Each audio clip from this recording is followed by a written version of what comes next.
believe you. You people give me the creeps. Hello, everybody. I'm John. And I'm Justin. And we're the Gore Goblins! Goblins. Yeah. I It's did our, it this time. This is our show where we talk about movies we like, Or don't. horror movies specifically, and some that we've never seen before. And oh boy, today we get to talk about what's effectively Jason versus Carrie. Yeah, Friday the pretty much. 13th, Part 7, The New Blood. So, this movie came out in 1988. It was directed by, I don't know how to say his last name. Kane Hodder said it in the special features, and I forgot. It's like Buechler, I think. Bugler? Or Beckler. It might be Beckler. I don't know. John Carl, one of those things. And it was directed by him. And little known fact, Justin, maybe not little known, but did you know the producer of Friday the 13th, I don't remember her name exactly. Initially, this was going to be Freddy versus Jason because Paramount was like, oh my God, y'all are making way more money than we are at this point because we're getting diminishing returns with these Friday sequels, and all the Nightmare on Elm Street sequels kept outdoing each other. So this was going to be Freddy versus Jason. But they couldn't reach a deal between New Line and Paramount, and it wasn't until 2003 when New Line bought the rights to Friday the 13th that they were able to do it. So that's what this was going to be. Furthermore, one of the producers was like, hey, I want this to be a prestigious film. I want this to be as highly esteemed. I want this to win an Academy Award. And the fucking most batshit piece of trivia that I read about it is that they wanted Federico Fellini to direct it, which is fucking insane to me because I never thought I would see Federico Fellini's name on a Friday the 13th Wikipedia page. That is bizarre. That is fucking weird. Why would you, of all the fucking, classic directors to go after, why Fellini? What would he have done? Fellini makes slice of life shit. He makes just little fun Italian movies. What the fuck would he have done with a slasher? What, you could have at least gone for Argento, because he did Giallo. That would have worked. You could have gone for fucking David Lynch, I guess. But Fellini? That's so weird. That's so weird to me. Oh my God. Anyway, yeah, it didn't do any of that. It did not win any Academy Awards. Certainly not. Not at all. And I'm glad that it didn't become Freddy versus Jason. Because if we got that movie at this time period, can you imagine how stupid it would have been? See, but it would have been Kane Hodder versus Freddy that would have been the only good thing. Instead of, I forget who played him in Freddy vs. Jason, but it would have been Kane Hodder. By the way, this is the first one with Kane Hodder. C.J. Graham from the last movie was supposed to be Jason, but the director was like, hey, I've worked with Hodder before, and he ate maggots or something in a movie that I was in with him. So I really like that. I'm going to go with him. Kane Hodder... the difference between Kane Hodder's Jason and everybody else's Jason is so stark. Just his physical acting is on a level that's, not even close to all the Jasons prior. C.J. Graham was fine. I think he was probably the best one up until Hodder. But Kane Hodder, as soon as he gets out of the water and he just rolls his back, he just rolls his shoulders and takes that deep breath, you're just like, oh fuck, this is what I wanted. He's coming. There's a bit in the movie where he's searching for that one girl that needed a makeover or whatever John Hughes 80s shit that was, and he was like, and he hears her. And he turns his head, and you see his jaw, his teeth, kind of clench. Yeah. And I'm like, oh, that's so good. God, that's so good. I love that. Kane Hodder is the best part of the movie. That and the soundtrack's really good. Harry Manfredini didn't actually do the soundtrack. Instead, it was a lot of recycled stuff from the older movies, and then who came in and finished it? Hold on, let me see. It was Fred Mullen, and I really like the score. I don't know. There's like these nice drums during some of the chase sequences that I liked a lot. But also, this is even more censored than Jason Lives was.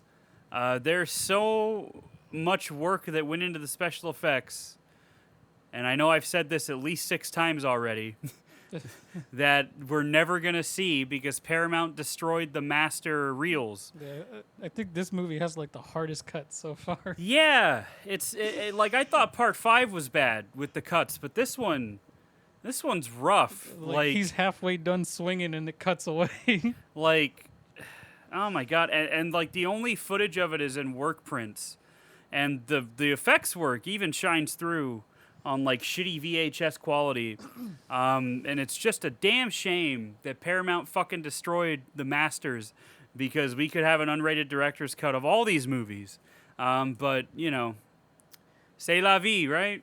Isn't it cool? Isn't it cool that the MPAA ruled the fucking industry like a dictator? Wasn't that cool? Land of the free, right? Isn't that great? Land of the free, unless it goes against your fucking beliefs, I guess, your Christian beliefs, whatever. I'm gonna hop off my soapbox before I get mad. So, yeah, so that's unfortunate because there's some pretty good kills in this one that don't really get to shine the way I'd like them to. Yeah. And it's not even that bad compared to like shit you see in horror movies today. And like you'll see a man get his eyes gouged out by a fucking like 8-foot tall woman that's been living under a house forever. And you know, it's completely unedited. It's really cool looking. And then in this, it's just like, hey, Jason's squishing a dude's head like a grape, and you don't see any of it. Nope. It sucks. It's a damn shame. But, you know, Kane Hodder's acting still kind of comes through, and it's still very good, very effective. Except for one part that I just assumed they couldn't sell it right or whatever, the way they were doing it. But when Tina levitates that potted plant and throws it at him, like you could just put a cartoon sound effect into that scene and it would be so great. That's one thing about this movie is I kind of like how goofy it is, but the problem is that it takes itself very seriously. Yeah. Jason Lives had this air of dark humor to it, and this one is just like, hey, Tina's got Carrie powers, all right? And we're not going to explain it. We're not going to try to make it anything more than it is. That's just what it is. And that's the movie we got. And, you know, all things considered, it's not bad, but it is a step back. But it is a step back from because, you know, I love Scream. I know I've said that a million times on this show. So that like meta black humor vibe that Jason Lives had, I would have rather that kind of carried the franchise forward, because that Jason Lives is how you reinvent a franchise that's 6 movies deep, honestly. And they did a good job. And then they were like, hey, let's just go back on that and then just do something completely off the wall, but not like in a tongue-in-cheek kind of way, in a completely serious kind of way. But I guess it's better than Cheech and Chong Meet Jason, which was another floated around idea, similar to Abbott and Costello Meet Frankenstein or the Wolfman or whatever. And listen, I know that I advocated for like the nice guys meeting Jason or Freddy, but like that's Ryan Gosling and Russell Crowe, not Cheech and Chong. There's a big difference between those two. There's a very big difference. But yeah, so I mean, it's fine. It's a little weird, but I think it's weird because it takes itself so seriously. Like, you could have had a campy masterpiece that was just schlock and a whole lot of fun, and you still kind of have that, but it's not as as campy as I'd like it to be. I mean, you have characters like Melissa in this movie, who's just a ripe cunt. She's just a solid capital B bitch. She would thrive in a horror movie like Freaky or Happy Death Day, and that's the tone that this movie should have fucking had, and then it would have been absolutely fantastic. Like, give me that fucking comedy, man, because why have a character like she's so cartoonishly shitty that it would have worked if the rest of the movie was also like a cartoon. I don't know. Like, I just think that would have worked better. All she was missing was like lines complaining about the heat or the outside or whatever. Like, Honestly, she's like a character out of Mean Girls. Like, she's just I mean, she's a typical like 80s bitch, I guess. I don't know. And she dies a horrible death that we don't even get to see all of the entirety of, which is a shame. yeah. But you know, what are you gonna do, right? So, yeah, Melissa's in this movie, and then you got a few other friends. The working title of the movie was called Birthday Bash, and if you watch the movie, you'll understand why. Because the whole thing revolves around all these friends getting together to have a birthday party for this guy that gets stabbed in the back by Jason with a metal spike? A tent spike. Tent spike. There we go. And yeah, he gets killed, and then everybody kind of is. And Tina has psychic powers. I guess I should mention that outright. The movie starts with like her as a little kid, and she's listening to her parents fighting, which I just think is funny because you hear the dad slap the mom. The dad's name is John. And he slaps the mom, Amanda, I want to say is what her name was. I don't remember. It doesn't matter. But she gets slapped, and then Tina's like, I hate you. And then she runs away and gets in a boat in Crystal Lake. I'm assuming, so you see Jason under the water. So this is probably like post-Tom. This is like 5 or 10 years after Tommy Jarvis sunk him. Like, it's got to be, right? Like, it's been a minute, which is funny because it's only been a year. Realistically, between movies. So it's kind of jarring that it takes that much of a time jump, because there's a point when it goes to present day where they're driving into Crystal Lake, and it's called Crystal Lake again. Yeah, I was going to say which is kind of funny to me because it's been a year. But they made such a big deal about renaming it in the other movie. Exactly. But you know, that dude got bent backwards, so you know, I guess they were like, let's just change it back. Fuck it. Another idea, before I get into the rest of the movie, another idea was that it was going to be like Jaws, in the sense that you were going to have like this wealthy landowner try to like open up a bunch of like apartments or duplexes in Crystal Lake on Camp Crystal Lake, and people would be like, nah, Jason, you know, he'll come back and kill everybody. And then the dude was like, nah, I don't care. I care about money. And it was going to be like some, you know, your typical like, critique on capitalism type thing. And then that fell through because they were like, that's stupid, because why would Jason just be Jaws? That's dumb. Not to say that, like, you know, what they came up with was any better, but, you know, it's still like, you know, people were like, maybe they should have just been like, hey, this is going to be the 7th one. What do we do? Like, what do we do with this that isn't just a retread? So, you know, props to them for, I guess, coming up with something, but it was very weird, and it should have been a comedy. But anyway, yeah, Tina is on a boat, and she's, you know, hanging out, and her dad runs out, and she's like, Tina, come back, and she's like, I hate you, and then, like, she just kind of looks at him, and then she collapses the deck that he's standing on. And then she immediately starts crying, and I'm like, you just said you hated him? And also, you saw him hit your mom? Why are you mourning this man, is what I would say.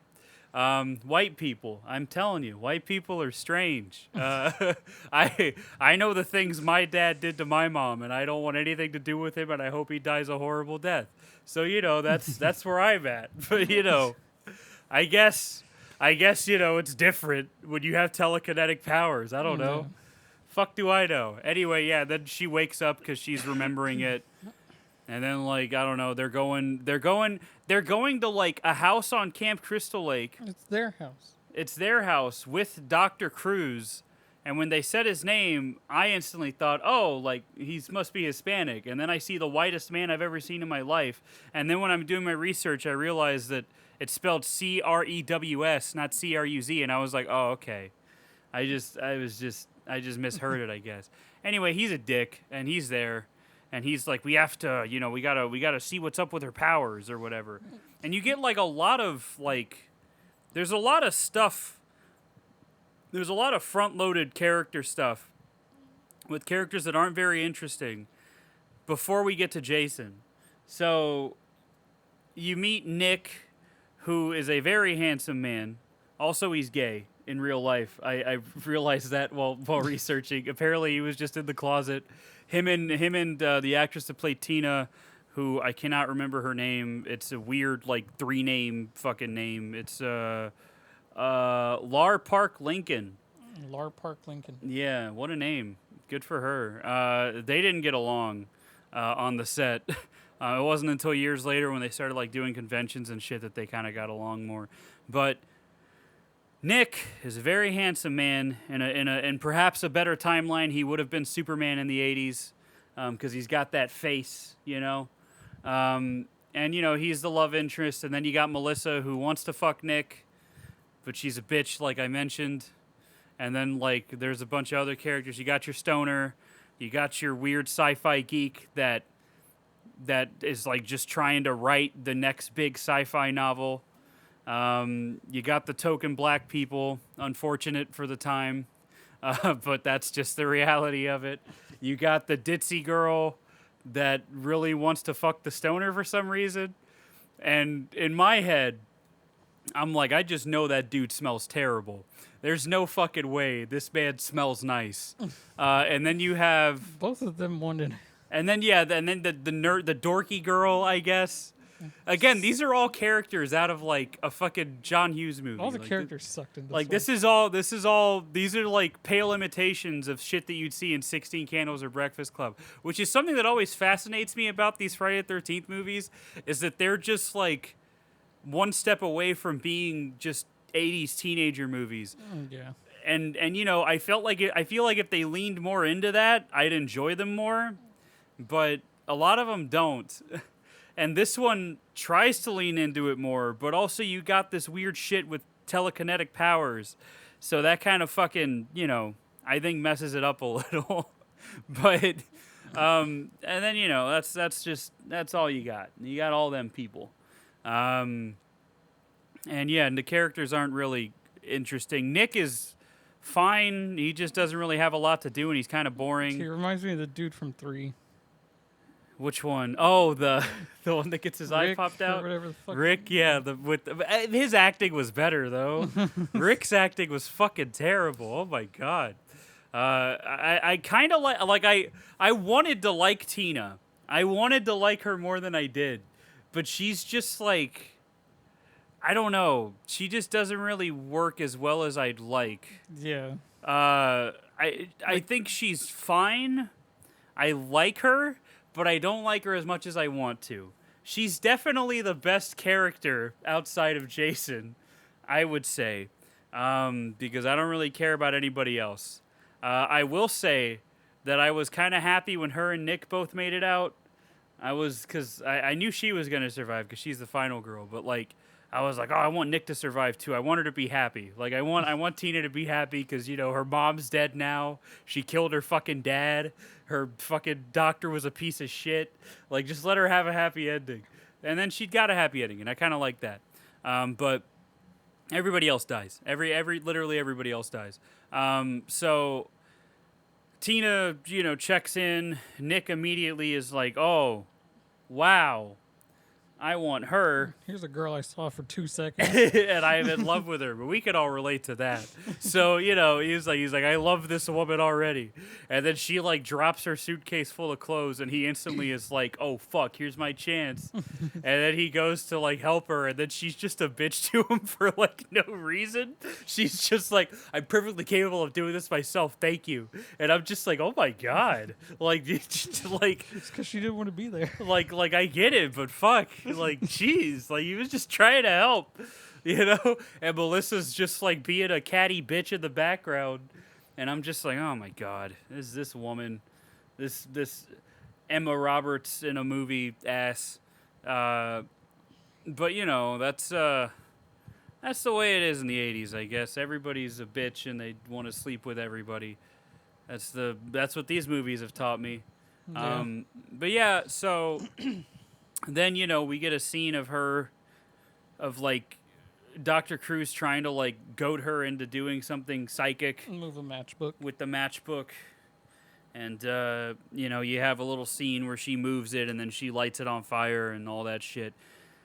I can't remember exactly when she goes outside, but she goes outside and she's crying, which apparently Lar Park Lincoln did all this herself, all the crying and stuff. She opted to do it practically instead of like having them just like moisturize her eyes and make it look like she's crying. And she gave herself a bunch of migraines doing it. So, you know, she suffered for her art for a fucking Friday the 13th movie. But yeah, so, you know, she's on the lake and she's like thinking about her dad, you know? And she's like, Daddy, I miss you so much. And I'm like, he hit your mother. Do you not, like, and this wasn't like a one-off thing. This was a repeat thing. That's why you ran away. Why do you miss this man? Anyway, I guess she mistakes her father for Jason. There's no, I hate that scene so much. It's such a convoluted way to bring him back. That and the way it ends. I hate both of those scenes so much. See, compare this to Jason Lives. It's simple. Tommy's like, we're going to kill Jason. I'm going to send him to hell. And then Tommy has PTSD and stabs him with a wrought iron fucking spear. And then lightning inexplicably strikes it, and Jason comes back. Simple, to the point, easy. In this one, Tina's like, I miss my dad.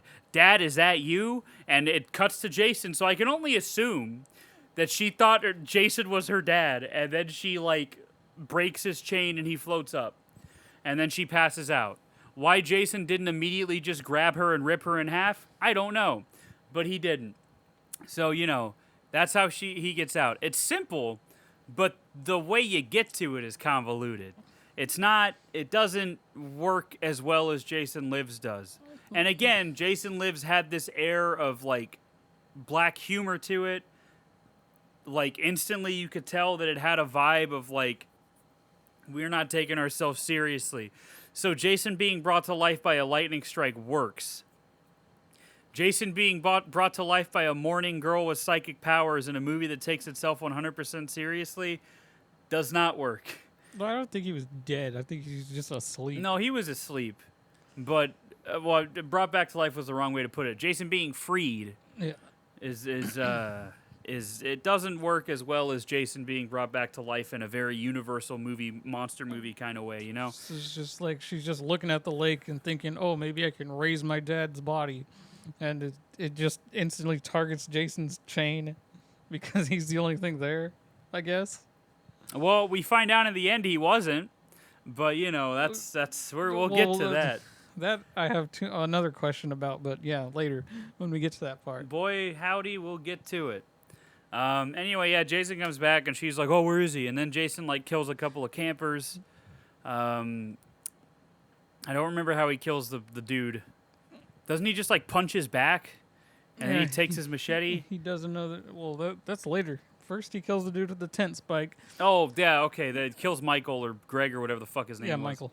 And he kills Michael, and then puts his girlfriend in the sleeping bag and slams her against a tree. Yeah, he does that. Which is great. Which is iconic, if you will. It's so iconic they had to repeat it in Jason X. Yeah. Also, speaking of Jason killing Michael, this movie came out in 1988. It was one of the Nightmare on Elm Streets, I believe it was either Dream Master or Dream Child, because Freddy's Dead was 1990. I don't like to think about that one. And then Phantasm 2 came out, Child's Play came out, and Halloween 4 came out. And also Hellbound Hellraiser 2 came out. This year was fucking stacked for horror movies. Like, that's insane that all these movies came out in the same fucking year. And 2 of those were dormant franchises, Halloween and Phantasm. Phantasm, it was 11 years between Phantasm 1, or 11 or 12 years between Phantasm 1 and Phantasm 2, even though Phantasm 2 picks up literally right where the first one ended, which I think is funny. All the movies are like that, by the way. And then Halloween hadn't had a movie since 81, 83, somewhere around there. But, like, as far as, like, Michael coming back, that was 1981. So, you know, it was a big difference. And yeah, that's Halloween 4 too. We talked about that one, remember? Yeah. Anyway, he kills Michael, and then he kills he kills his girlfriend, and then he kills those other campers. He punches one in the back, I guess. I thought Halloween 4 came out in the 90s. No, Halloween 4 was 88, and then Halloween 5 was 89, and then Halloween 6 was 95, and Halloween 6 was bad. I don't know how many times I have to say that. Not according to some people. Halloween 6 is bad. Okay? Bad. Anyway. Bad. Anyway. Yeah, and then, you know, Jason kills her with the sleeping bag. That's an iconic kill. And then, you know, he's just making his way to Crystal Lake. Making his way over. Well, I mean, he was already there. Meanwhile, Tina and Nick share a very forced kiss, you can tell. You could tell they didn't like each other and that Nick was gay. So that's why she didn't like him. That's where we go. She knew. And Melissa's like watching and she's just mad. Oh, Melissa. Anyway, so then, you know, it's your standard shit. Jason comes in and starts killing people. Tina has premonitions and visions of it. Yeah, because she's, along with her fucking telepathy or levitating shit, she's psychic. She can see visions. Isn't that cool? Why can she do this? I don't know. I mean, I'm fine with them not explaining it. I just wish it didn't have a serious tone. But anyway, yeah, so Jason kills a bunch of people. Standard shit. We get some really good kills that should have been unedited. There's one where he's got his axe, and I believe this girl's going skinny dipping, and her boyfriend's starting to get naked, so he can go skinny dipping, and then he just whacks him in the face, and in the work print, he gets hit and blood just fucking shoots, and then he's on the floor convulsing, which is fucking rad. Too bad that isn't what it's like in the theatrical cut, where he just kind of hits him, and then it cuts away. Yep. And then Jason goes into the water. He literally teleports, by the way. Literally teleports into the water. And then jumps out and, you know, scares her and then gets her and drowns. I guess he drowns her. Yeah. He doesn't really do anything. He just kind of drowns her. And then he kills the black couple by crushing the dude's head like a grape. And again, we don't see it, which is a shame. And then he stabs the girl in the face with like a fucking party horn. Yeah. And then, you know, the stoner and her and his girlfriend are fucking or whatever. And again, that man cannot smell good. There's no way he smells good. There's like 3 different fuckings going on at the same time in this movie. Yeah. Well, 2 actual happenings and 1 trying to happen. Yeah. Anyway, he goes to get juice or some shit. And then it's cool because you can see Jason in the corner of the room. And I love it when they do stuff like that. I love that. I love that so much. But then Jason just like stabs him in the gut or something. I don't remember. Doesn't he cut his head off? Or she finds his head. Yeah, she finds a head. So, and then she gets thrown out the window. And then old comic book writers trying to get into Melissa because Melissa's trying to make Nick jealous by getting with him. Does not work because Nick doesn't give a fuck about Melissa. Yeah, he had already said he didn't like her. Yeah, and then... so what's the point of trying to make him jealous? Anyway, he gets his throat slit.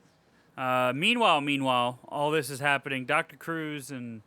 Dr. Cruz is like purposefully trying to stress out Tina to get her psychic abilities to happen before Stoner Dude, or no, not Stoner Dude.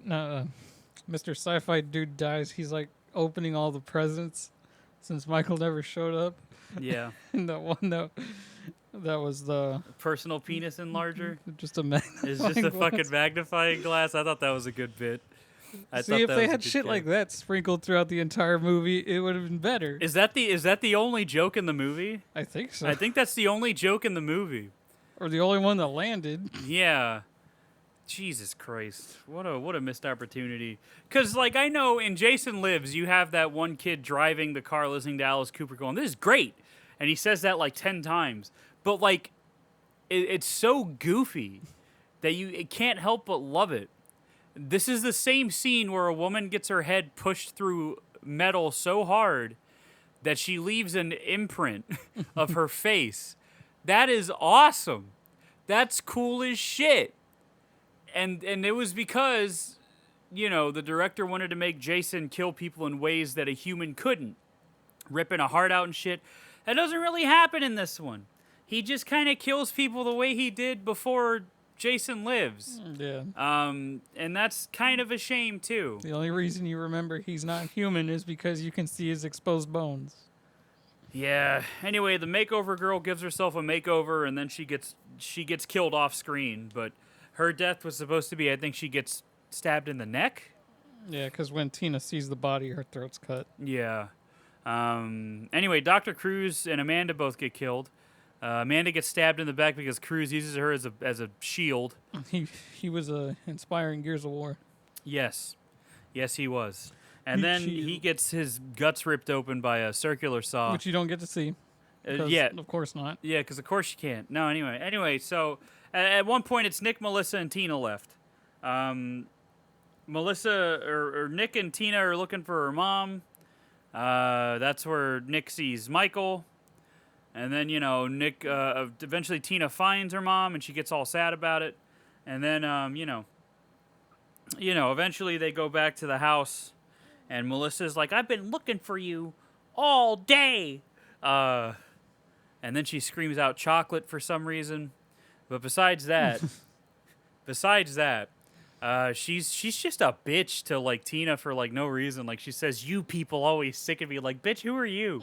Like, who the fuck are you? Anyway, she gets an axe to her face, a la that one girl from Halloween. It might as well be Halloween from Friday the 13th Part 1. The one that just kind of screams and doesn't make any effort to fucking survive. Just and then she just gets an axe to the face, and I'm like, you couldn't do anything? Like, you couldn't, like, duck? You couldn't run? Like, what the? You're just gonna take the L? Like, come on. Jesus. Anyway, Melissa doesn't even have a chance. The skinny dipping girl, she just stood there and splashed around. She didn't even swim. I mean, again, you gotta expect this shit with these movies, but... And then Melissa doesn't really have a chance to react. She just gets an axe to her face right away. And Jason just throws her across the room. Her body. Also, there's one part where Jason jumps through a window. And it made me think of Part 4 when he throws that dude's body through the window, and I busted out laughing because I thought it was Jason just diving through the fucking window. And that would have been the funniest shit. And again, in this one, he just jumps through the window. He like cannonballs through the window. It's so funny. Anyway, Kane Hodder did all his own stunts, which is going to be important because he falls through some stairs, almost died doing it, by the way. He was like inches away from hitting the back of his head, like on the steps, and fucking like killing himself. He has a house fall on top of him, or a porch fall on top of him. Kane Hodder did that shit. Kane Hodder got hanged by a fucking cord and dropped. That was all Kane Hodder, baby. Got set on fire. What a fucking Chad. Anyway, yeah, at one point, Jason knocks out Nick. And then he's about to crush his spine with his foot, and then Tina starts, constricting his mask, which is a cool effect because you see, like, the fucking, like, goop leak out of the back of his head. It looked gross. And then, and then eventually the mask pops off. And then, yeah, Tina lights him on fire. And Kane Hodder was on fire for 40 seconds. He set a record at the time. I don't know who it was broken by. Probably by him, honestly. But he was on fire for 40 seconds. And And then, yeah, Jason you think he's dead because then the house fucking explodes For some reason. like a goddamn action movie. I think I audibly went, "Oh my god!" Like when it happened, because I wasn't expecting it. I thought it was gonna be like Halloween Kills, where the house just kind of collapses in on itself. No, it just fucking explodes. It just imagine if that shit had happened. Michael kills all these fucking firefighters, and then just the house fucking explodes behind him As he walks away. as he walks away. That would have been amazing. But anyway, yeah, the house just fucking explodes. And then Jason just teleports next to them and almost kills them. But then, one of the weirdest things to happen in a Friday the 13th movie, which is saying something. John, Tina's dad, pops out of the water, fresh as a spring chicken, and just grabs Jason and drags him under. And that's it. That's how that ends. Yeah. So- And then Tina and Nick are taken away in an ambulance, and Nick's like, "Where's Jason?" And Tina's like, "We got him." And then there's like no indication that Jason's alive or anything, which No, I it think just is goes right to the credits for that it one. goes right to the credits. I think they knew. Seven's pushing it. Like you put up with a no. Just, I think they knew that Seven was pushing it, and they were like, let's get it over with. I'm tired. I want to go home. I mean, but then I think 8 does it. I mean, the next one does a better job. It might. I don't know. I haven't seen 8 yet. I remember that one, and I like it more than this one See, again, because it goes back to kind of being funny too. yeah, I know that. So I'm looking forward to that. Again, I want to like this movie. I was kind of like before I watched it, I kind of got a vibe of like, oh man, maybe this is gonna be like, like a Halloween 3 where like I just kind of like it despite its flaws, and I mean I kind of do, but like, not on the same level. Yeah. Not even fucking close. Like, and again, I've been watching the Child's Play series, and the way that franchise has been able to kind of balance humor and horror is until just going into full camp territory with like Seed of Chucky is impressive. Like, it's very cool. Seed of Chucky is fucking crazy, and I love it. I watched it the other night, and I was texting Justin about it. I love that fucking movie so much. It's so eager to laugh at itself, and it's got some of the most like ridiculous shit I've ever seen in my life.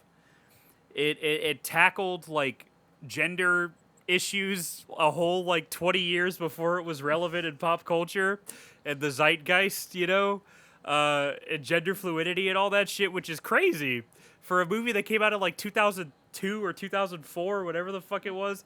And then it's got John Waters, who has a bottle of sulfuric acid hanging on a shelf for no fucking reason.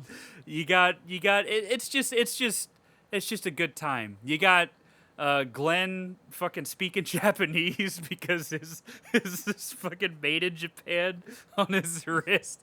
It's so like ridiculous, but it works because the movie doesn't take itself seriously. This is the same movie where a murderous doll, calls like a rehab hotline, and the person on the other end of the phone assures her that relapsing is fine because Rome wasn't built in a day. And then she kills Redman the rapper, who is playing himself. You cannot make this shit up. It's so fucking good. I love it so much. He's like, well, Busta Rhymes did Halloween. I can do this.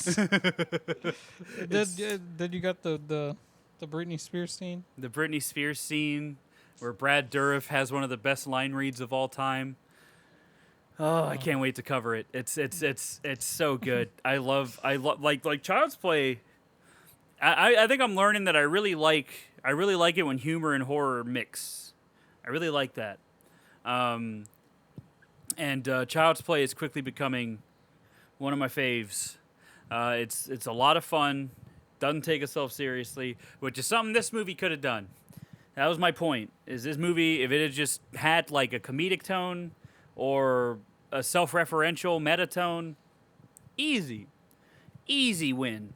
easy win, probably the best in the series, honestly, because I really like this Jason, because it's Kane Hodder. I really like. I wish I liked Tina more. Like Tina had like a good foundation to be like a great character. Yeah. And then they just kind of fumbled the bag, if you will. And she's not in 8 at all. Apparently she was gonna be, but then they were like, "No, let's just scrap it and do something else." Yeah. And boy, did they!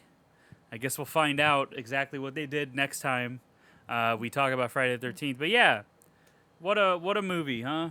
I don't think I've ever. I think not since like. Well, I don't think I've ever seen a movie have so much potential and just kind of fumble it to just be kind of mediocre, you know? And I mean, this franchise is full of mediocre movies, but like, they all have like their ups and downs, and this one has a couple of good ups, and I think if the fucking kills weren't so censored, it would have a little bit more. Yeah. Because That's the biggest thing for me. that really hurts it, is the lack of... That really hurts it. The lack of creative gore and shit. But yeah, I mean, I don't know. I was hoping this would be one in the same vein as Jason Lives that I'd love to revisit, you know, but alas, it is not. Nope. Still a fun time, I guess, if you're doing a rewatch of the franchise, but not anywhere near as good as it should have been. Yeah. I don't know. When you have a movie where a woman is levitating furniture at Jason, laugh at yourself a little, you know? Like, don't take yourself so seriously. Like, I know Carrie took itself very seriously, but Carrie was Brian De Palma. You are not Brian De Palma. No offense, but you're not. So don't take yourself so seriously. Anyway, yeah, that's New Blood. It's not the end of the episode, though. It's not. Because you know what we have to do. Oh, the great times roll. You know what we got to do. We got to look at what other people thought of this movie. Because it's fun. It's funny. It's a good old time. First, let's just look at critic reviews, you know? It was not screened in advance for critics, and it has a 35% on Rotten Tomatoes. Average score is 4.6 out of 10.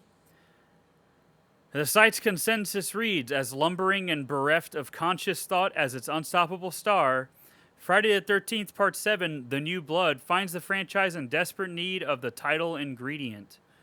What does that mean? Oh, New Blood, okay. I'm stupid. I'm sorry. Anyway, on Metacritic, it's got a 13 out of 100, which is crazy. On CinemaScore, the audiences gave it a B, which is, I think I'd give it like a C if we're going between A and F. You know what I mean? I think I'd give it like a C, maybe a C+. But Gene Siskel gave the film 1 star. Why do they keep watching these movies? Siskel and Ebert do not like these. Why do they keep fucking wasting their time? Gave the film 1 star in the Chicago Tribune, citing its weak finale and predictable killings, as well as a perceived misogynistic subtext to the entire Friday the 13th series. I'm sorry. Oh my God. These are the same people that said David Lynch was misogynistic for fucking every movie he does. Oh, it makes me so mad. Oh, it makes me so mad. How are you going to have a movie? How are you going to watch a movie or a franchise where the final girl is able to trump the villain and be like, it's misogynistic? Why? Because he kills other women? Is that why? Or because of the whole plot of the her abusive family and then the doctor being abusive? But like, I don't but know. she overcomes all of that. And she kind of stops Jason. I'm going to pretend, and my headcanon is that she conjured her father Yeah, she can raise the dead. to fucking get Jason. She's a necromancer. That's my headcanon, because her dad just popping out is so stupid. She created the Thorn cult. I had to come up with like some kind of, way to make that work. But I mean, this franchise has Ginny from Part 2, who literally outsmarts Jason on her own accord and doesn't have anybody save her. Like, she just outsmarts him. And that's really cool. You got Yeah. Alice, who decapitates Mrs. Voorhees, like, how are you gonna have a franchise where the women consistently one up the villain and call that misogynistic? I hate that mindset so much. I hate it so much. It's the same thing where showing a woman in peril or in trouble or a woman in suffering doesn't necessarily mean it's misogynistic. Also, again, in the case of, Lynch's films, the actresses agreed to be in it. In Friday the 13th, I mean, you're fighting for scraps. I get it. And Friday, if any of them are going to be misogynistic, it's part 5. Because let's be real, part 5 was pretty scummy and sleazy. And especially knowing what went on behind the scenes. Yeah. If you're going to call any of them misogynistic, it's part 5. Yep. But, like, I don't know, part 6, I didn't think so. This one, I didn't think so. I hate that line of reasoning so much. You gonna tell me Scream is misogynistic too? Because of fucking Sydney? You gonna tell me that? I'll kill you. I will actually murder you in front of your family. Oh my god. Oh, it makes me so mad. I hate that line of thinking so much. It pisses me off. It pisses me off. Ooh. Anyway. Yeah, it's he didn't like it. Steve Davis's review in the Austin Chronicle, written entirely in verse. What? Characterized the repetitive plotline of the series as tiresome and implausible, with campers repeatedly coming to Crystal Lake despite the repeated slaughter of visitors. He gave it a bomb. What is that? Okay. I mean, the narration in the beginning explained that people kind of forgot. Oh, yeah. That was done by Crazy Ralph, by the way. Yeah. So that's kind of fun. Susie Flory of the Santa Clarita Signal wrote, "It's Hollywood's idea of every teenager's dream. A bunch of lovely, nubile young girls, a rustic cabin in the woods, a stash of marijuana, and gore galore. Did we watch the same movie? Courtesy of a zombie superhuman psycho killer." The Star Gazette's Amnon, I'm not saying that name, wrote that the film is geared to appeal to the viewer's baser instincts. Horrific moments of graphic mutilation are interwoven with nude and sex sequences, adding the offbeat Tina is reminiscent of Stephen King's Carrie, but unlike Sissy Spacek, Lar Park Lincoln is unable to flesh out a human dimension. Well, I think that's more the writing's fault, because she tries. I think that's why I wanted to like her, because I could tell she was trying, but like... Yeah, they just needed to write her character better. Like, she always looked like she never gained confidence, even when she was getting the one up. Yeah, and see, that's the one thing that I was hoping for, because I figured it was going to follow the trajectory of, oh, she's going to take control of her powers at the end and then kill Jason. Nah, she just kind of fumbles her way through it, which I guess is admirable because, it makes it feel more realistic, I guess. Yeah, but not like Force Awakens and Rey just knows everything. Yeah. Yeah, but there's like, it infers that she's chosen, studied. Doesn't show it though. Doesn't show it. But I'm gonna eat some of these gummy brains while I'm thinking. Mm. But yeah. But yeah, it just never seemed like she came through or overcame anything. In the end, she was saved by some mystical force of that with being her dad. But I think that's why my headcanon is that she conjured him. Like, yeah. That's the only thing that fucking makes sense. Because him just popping up, like... Is he a zombie? The fuck? He didn't look like... They were initially going to make him look as decayed. Oh, I did like how after the house exploded and Jason pops up again, less of his clothes are there and you can see more of his bones. That's... dude, his exposed spine looks so fucking cool. I really like this Jason. I just wish his kills weren't censored. But apparently, her dad, Tina's dad, was going to be just as decomposed, but they vetoed it. The producers vetoed it because producers suck. And they were like, no, just put mud on his face. Cool. Yeah. The fuck? Not like he's been down there for years, but whatever. Fucking ruin the ending of the movie, why don't you? Yeah, it's fine, dude. I don't know. Anyway, yeah, I already read that one. Yeah, because the writing. Okay, the film Whoops. The film is mentioned. Oh, in the novel American Psycho. That's cool. I wonder why. Because in the movie, he's watching Texas Chainsaw Massacre while he's working out, which I think is kind of funny. Anyway, let's look at some user reviews, shall we? Oh, yeah. Some of these fucking good-ass user reviews. What the fuck? I don't care, Uber. Oh my God. If it ain't Uber Jason, I don't care. Oh, yeah. You know what I mean? God, I can't wait to watch that one again. See, that's one that doesn't take itself seriously either. That has a ridiculous premise. But it's still so good. Because it doesn't take itself seriously. God damn it. I just wish this fucking movie didn't take itself so seriously. Anyway, I feel like we're going to agree with a lot of these one-star reviews. No. Other people's opinions offend me. Do they? Yeah. No. I do see you on Facebook. I believe that, actually. Yeah. Probably the worst sequel, says Ondius. Ondius? They should have stopped at part 6. This one has the worst plot, acting, and along with part 9, the most boring. I love this franchise, but this one was over the top in a bad way. Telekinesis, really? That movie has to be exceptional. The movie has to be exceptionally good to pull that off. Also, the worst ending of all 10 movies. The worst. Nah, I think part 5's ending is the worst just because it doesn't go anywhere. It's just... I mean, no matter what, number 5 is the bottom of my list. Yeah. But I think this one is next. Yeah. Tina, the paranormal hero, says Mario C. Oh, you want to talk about misogynistic? Part 6 was no good. It was no good? Hold on. Hold on. Hold on. Hold on, brother. Hold on, Mario C. Does the C stand for cunt? All right? Probably. Hold on. Part 6 was no good. Guess what? Part 7 is even worse. I'm now really starting to believe in those persons who said here in IMDb that from the part 4 is always getting down. What? It really seems to be like that. So now I don't even know what to expect from part 9, which almost everyone says it's the worst in the series. This new blood was bad. Enough for me. The paranormal crap is pure trash, not to say cliched. I don't know if it was already at the time, but nowadays it is. Is it?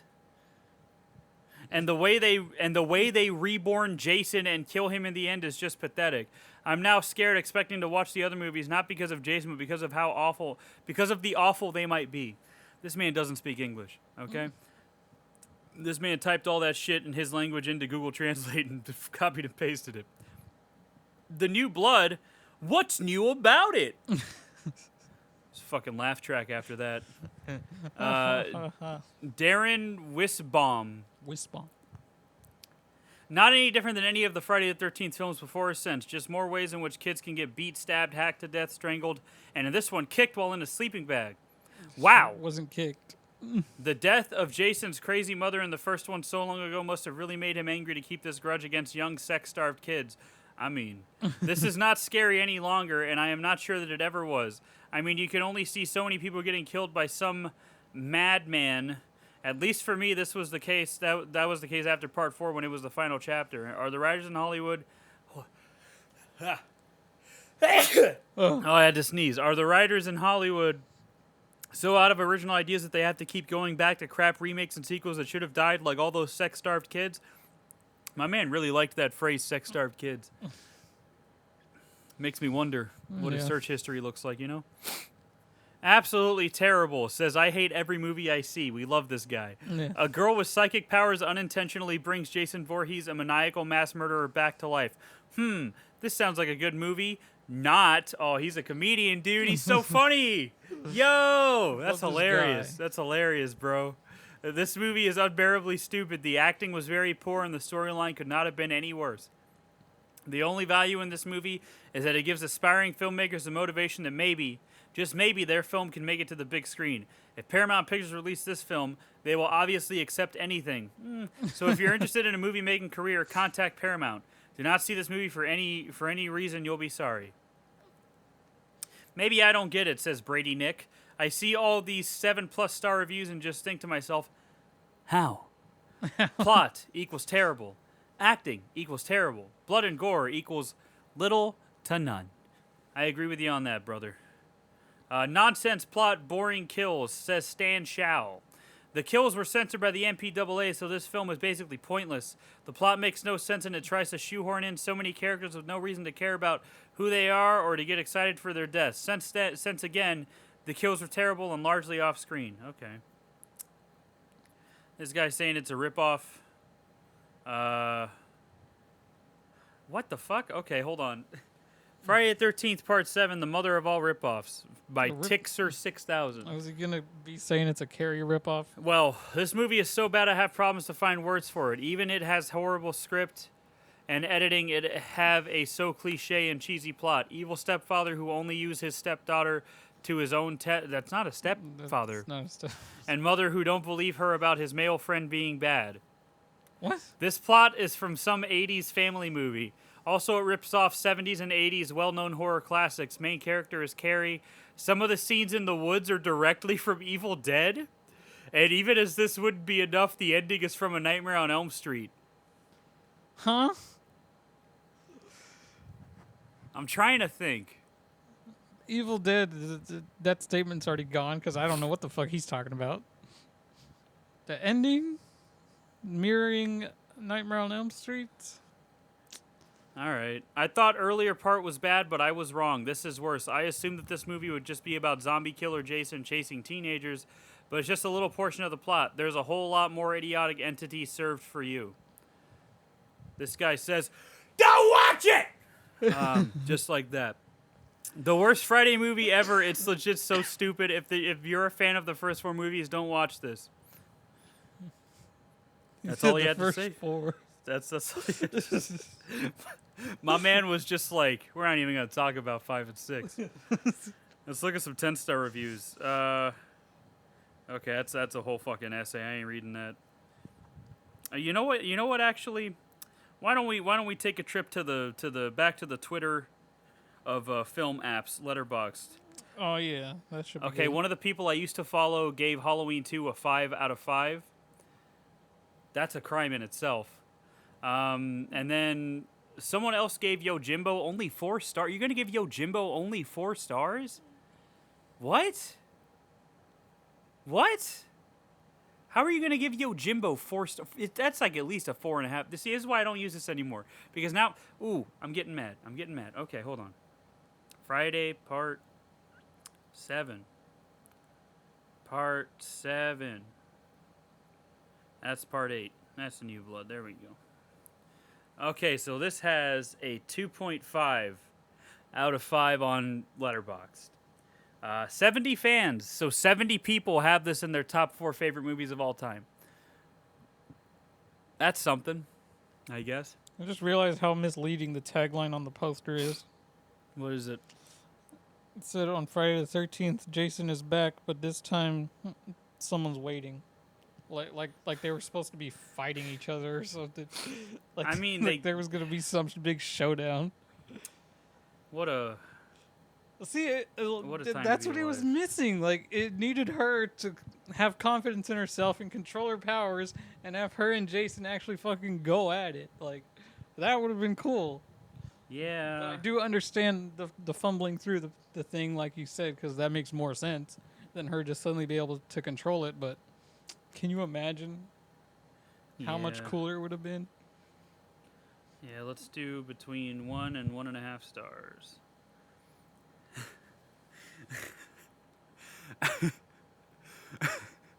LOL, I want to know how this motherfucker get to space even if he can't even leave Crystal Lake after 7 movies. Oh, you'll find out how he gets to space. This was the first Friday the 13th movie I ever saw. I would estimate I was probably like 11 or 12 years old. And even then I thought this movie was laughable horse shit. So who needs grad school? I was already a solid critic 25 years ago. 1.5 stars. So painfully boring up until the final 15 minutes. If it weren't for A New Beginning, this would be the most boring entry in the franchise. The actress who plays the lead character, Tina, gives the worst performance of the series. Okay, pal, listen. You're gonna tell me she was worse than fucking Rick from Part 3? Get out of here. Get the fuck out of here, dude. You're gonna tell me she was worse than anybody in part 5? Come on. You're just mean, dude. You're just mean. The sleeping bag kill and the surprisingly entertaining final showdown are the only things of note here. Okay. Okay, this dude's got Persona as his fucking profile picture. I'm not even gonna read that. I don't ever think I've been this miserable watching a franchise for the first time ever, and now I'm sad knowing I have to watch the rest to complete the series. Put me out of my fucking misery already. 1.5 stars. Nice. I got a date with a soap on a rope. What do you think that means? I got a date with a soap on a rope. They used to put soap on ropes. I don't think that's true. They did. Just soaring off the rails here. Telekinesis Maroney. This is the one where they should have left the camp. It's enough. We're camped out, but we're not camped out for tickets to whichever one this is. 8. Okay. Okay. Here we go. Here's where the real Twitter part of Letterboxd comes out. Love Tina, but her attacks on Jason de-escalate from electrocution to tossing a couch at him to bonking him with a houseplant, then escalate again to a roof cave-in. Abusive father redeemed. X. Tina doesn't kill dad or therapist at the end. X. Mean, boring, and humorless. Kills. X. A birthday party and it's not even Jason's June 13th birthday, but some guy named Michael. X. I don't think the abusive father was redeemed. No. I don't think he was redeemed in any way. She wasn't. She just had a traumatic experience as a child and suddenly lost her dad. So I still don't think she was like fully understanding like the whole relationship between her parents. She just got stuck on the I killed my dad, so that's my fault. I don't know. How does this rip off The Exorcist? What? What? Texas Chainsaw. What? Okay. Wow. Yeah, there's a lot of people who don't like this one. I love all of these movies except this one. This one I could do without. You like A New Beginning? Okay, hold on, brother. Let me see. Let me see your profile, friend. Let me see your profile, brother. All right, Jacob Knight. Oh, Miss 45. Okay. And Prince of Darkness. All right, you get a pass. I'll let you live. I'll let you live, brother. I'll let you live. You're a good man. Yeah, a lot of 1 and 1.5 stars for sure. A lot of people don't like this one.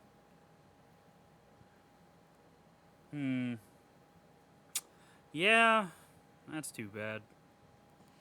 That is too bad. Godsmack's on tour? Awesome.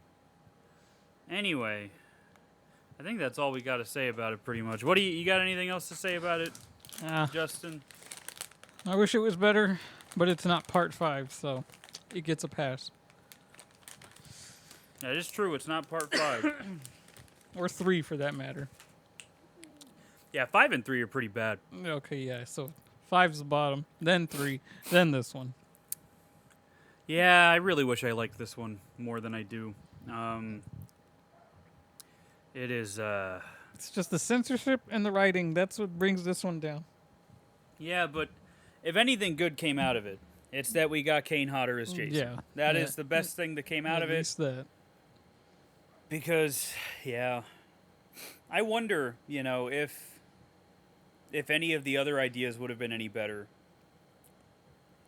Because I think it would have been kind of neat if Jason was just killing people that were trying to build on Crystal Lake. Yeah, that would have been a good extension. It would have continued with the fact that they were trying to change the town's name and change things about it to make people forget. Like, it makes sense that they would try to develop over the land. Like, there would also probably be a more logical way for Jason to become free. yeah, like they're blowing shit up to make room for some building, and they freed him. Yeah. Or they drained the lake overnight or something like that. It would have been like your classic, like, Leave Well Enough Alone type movie, Like, and that would have, it could have been good. Definitely would have been better than Cheech and Chong meet Jason. But yeah. Yeah, it's a damn shame. Anyway, what do we got next week? Friday. No, next week is back to Elm Street. Part 4. Dream the Master. Dream Master. Even though you thought he had a conclusive death in number 3, but Now remember, he was supposed to. It was supposed to be the end, but the studio cut that scene of Nancy oh yeah, that's right. being the Guardian. So here we are. Can't wait. Oh, I remember nothing about this movie at all. I think I remember liking this one. I think it's been a while. It's been a while since I've watched these. Because I keep thinking, when I think of Dream Master, I start thinking of scenes from like Dream Child, and I get them mixed up together. I get them both mixed up. Yeah. So for me, I remember liking all of them to some degree, except for Freddy's Dead. Freddy's Dead can eat my ass. I hate that movie. I do not like Freddy's Dead. I never will. It's a fucking terrible fucking movie, and I hate it so much. It was so boring. Oh, yeah. And then New Nightmare is fine, even though it's technically not Freddy, but it's a good movie. I like New Nightmare a lot. But yeah, so that's all we got. Yep. Anyway, what have you been up to, Justin? Yeah, you got anything good going on? No, just work. Still enjoying the new house. Playing World of Warcraft because Armored Core pissed me off, so I didn't want to play it again. No, it was that I don't remember what I was doing, but it was kicking my ass. And I had respawned, and immediately just died. And I had to take one of those moments where you just calmly put the controller down and just stop. Because you know if you keep going, you're going to throw it. I've still never been that mad. I don't think. Anyway, I'm playing Sekiro. A little 4 years too late. Brother, when I tell you, that game is good. That game's good. It's a very good video game. I like how aggressive it is and everything.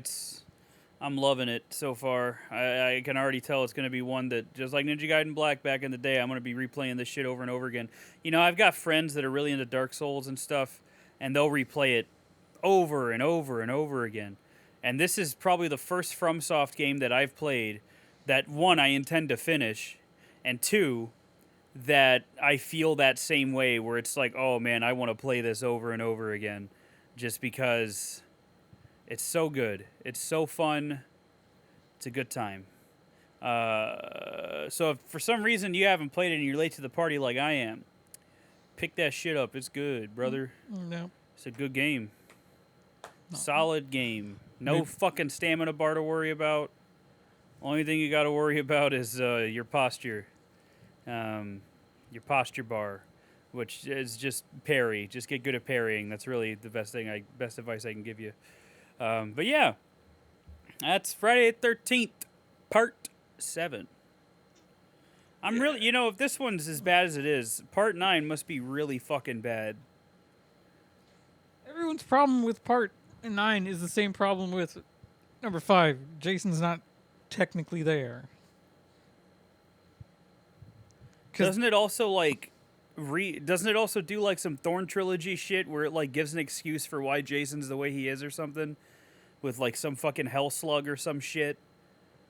No. I don't remember exactly what it is, but the point of that movie is everyone knows who Jason is at this point, to the point where they got special forces going after him. I remember that. They blow him up, and then I don't remember how exactly the doctor dude gets possessed. Oh, blood. Jason's blood gets in his mouth, and then he eats his heart. Yeah. That's how that happened. Yeah. So then Jason just starts possessing people. Very strange. What a strange film. I can't wait to cover it in 4 episodes. So, anyway. First Jason's got to cover Manhattan. Yeah, and Freddy's got to fucking do Freddy shit. Yep. As he does. But yeah, that's Friday the 13th, Part 7. Thanks for listening.